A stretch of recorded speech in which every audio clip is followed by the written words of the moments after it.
Nahugmak ang balay sa pamilyang Villegas nga residente sa Purok 46-B, San Vicente Village, Bangkal, Barangay Talubo Proper, Davao City, human matabunan og mga yutang midahili o mga punuan sa kahoy pasado alas 9 kagabi, Hulyo 4. Emosyonal nga isaysay ni Dona May Villegas nga paspas kayo ang panghitabo. Duna na sila'y pagduda nga posibleng mo landslide tungod na matikdan sa iyang bana nga adunay mga debris gikan sa ibabaw sa bukid likod sa gitukuran sa ilang balay ang hinay-hinay nga nangatagak niadtong higayuna. Swerteng nakabakwit dayon ang pamilyang Villegas ay nahitabo ang landslide paingon sa mas tuwas nga lugar.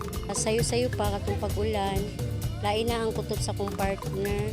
Ana siya na naay nagtagak-tagak ginagmay tapos pagkaikaduhan na napod niya, pagkaikatulo dito na siya murag lain niyang paminaw.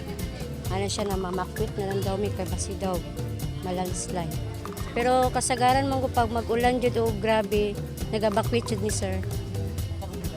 Pero karon lang jud po nang grabe jud po. Kaysa una pag magkusog og ulan, lino ubakwit mi pero mobalik mi pagkaugma okay ra man. Karon lang jud, wala jud mi na ano ato nagamit. Tumigay kaluyan po na save ka man.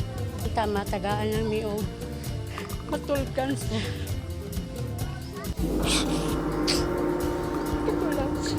Nabdan pa sa news team nga dunay naghakot og mga gamit gikan sa nahugmak nga balay. Sumala sa purok leader sa lugar nga si Miguel Luyahan pasado alas 8 pa sa gabi nagsugod ang pagbunok sa ulan. Hinungdan nga mihumok ang pundasyon sa bukid kung asa nahimutang ang mga balay nga natabunan sa yutang midahili. Kaning tagtungod nga kaning nahugnoan yun.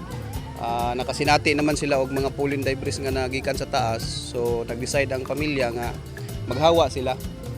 So may galing kay nakahawa na sila pag abot na nila dito sa ilahang katulugan unta.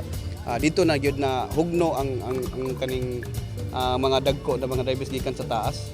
So mo nang hitabo nga nakuha na ilahang balay, nadaganan na around 9:15 na siya nahitabo sa kuan sa nya. Ang unang hugno pa to pag alos og 10 onwards, ana na po ikaduhang hugno. So mo na makita nimo na mga dagkong bato na. So ikaduha na siyang hugno nga nahitabo kagabi. As of 10:30 karong buntag, ingon niini na ang sitwasyon dinhi sa San Vicente, Barangay Talumo Proper ning syudad, human mahitabo ang landslide kagabi. Tulo ka mga balay ang natalang totally damaged. Wala hinuoy natalang adunay naangin nga kinabuhi atol sa insidente. Gawas sa balay sa pamilyang Villegas, laing duha pa ka mga balay ang totally damaged tungod sa landslide. Natukod sa landslide prone area ang mga balay. Mao nga kanunay ang pagpasidaan sa barangay ngadto sa mga nanimuyong mga residente nga kanunay mag-igmat hilabi na kung magdaot ang panahon aron malikayan nga dunay maangin nga kinabuhi kung dunay mga insidente nga susama niini. Nahatdan na og tent sa Barangay Disaster Risk Reduction and Management Office ang 31 ka mga pamilyang gipabakwit palayo sa peligro sa pagdahili ug aron kunay masilungan. Dili una pabalikon ang mga apektadong residente 4 feet radius sa nahitabuan. Padayon ang assessment of validation sa City Social Welfare and Development Office sa mga apektadong pamilya alang sa ihatag ng mga hinabang. Nakatakda sab na magpahigayon o clearing operation sa lugar. Eugene Hinutan, Newsline Philippines, Davao Region. Stay safe.